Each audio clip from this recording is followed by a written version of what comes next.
is a supplementary video to my game delivery for my course. Doing this because I sort of deviated quite a bit from what was laid out and didn't implement a lot of things. So currently damage to the player doesn't actually happen at the moment, and the characters do not attack the player.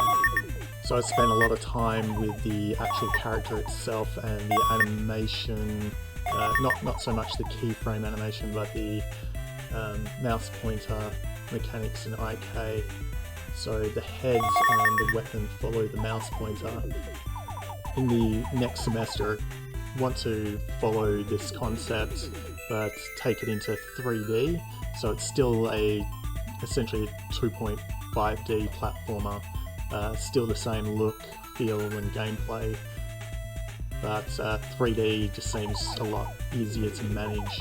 A lot of tripping up in this one was dealing with the draw order of all the sprites.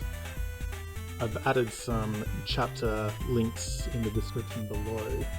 At the end of the gameplay video, I've added some little sections and a brief description on certain things that I've done for the game.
Frame that. So the character uses sprites, it's fully rigged,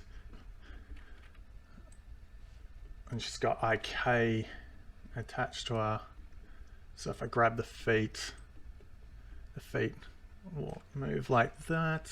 The IK is attached to the weapon for the hands.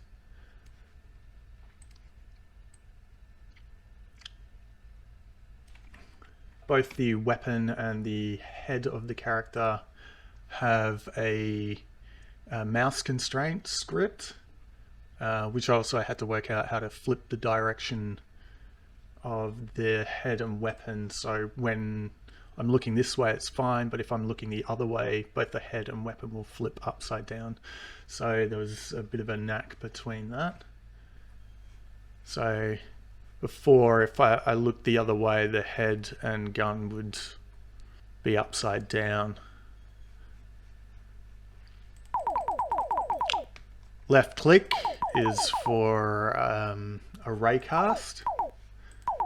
Right click was a rigid body. And then explosion. Both of them have a instantiate particle system. I also created this little drone looking thing just because I thought it would be cool to have it following and following the character, because I was using the new 2D Sprites renderer, and you can see here sort of the effect. I need to go into 2D, there we go. So you can see the lighting effect that it has on the character. The character has a normal map attached to it as well.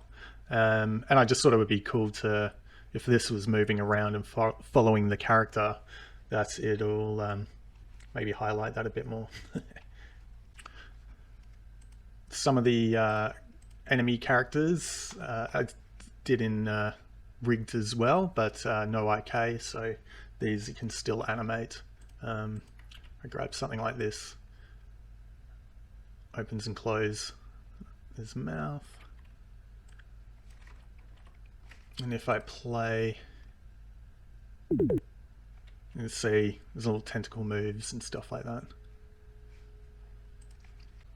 I also had a crack at shape sprites. So instead of using just tileable textures and having blocky landscape, sprite shape enables you to create more organic looking surfaces. This uses almost like what you traditionally use as a tile map for the fill, but then over the surfaces you can have almost transparent Photoshop layers for your top, bottom and sides. I haven't quite nutted it out, but you can see how easy it is to edit. Also went a bit nuts with the illustration of the plants, trees and rocks. I'd never done this before, and it was kind of nice to spend the time to have a bit of a tinker with that. So all these platforms, these trees and rocks here, yeah, just mashed them out and spent a little bit too much time, but it was a bit of fun. So yeah. I also had a bit of a play around with the shader graphs, so I've got a bit of a animated fog here. This is just a 2D plane with a gradient UV, which basically looks like that and has a bit of noise attached to it. You can change the color of the material.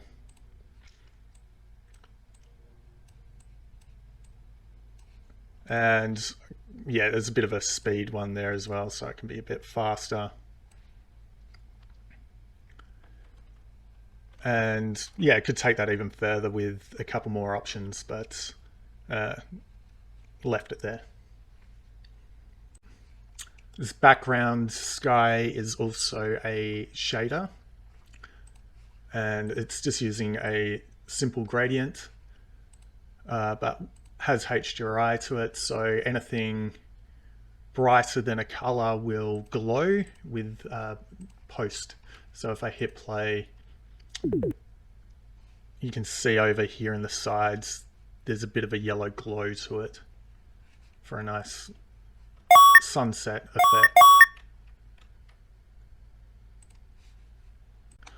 All these mountains are actually one texture. They're the same as what I've used in the caves. So there's about 4 mountains on one texture, which I've sliced up. Be easy to look in perspective mode. I've just used a one big black polygon there to black out the background. And yeah, just change the color in the material there. So green and red for these ones here. And this is what the actual texture looks like. So 4 sprites overlapping, but then I went into the skin editor, revert from that one.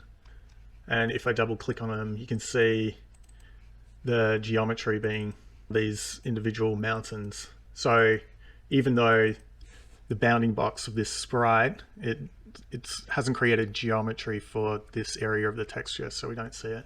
So that was pretty cool.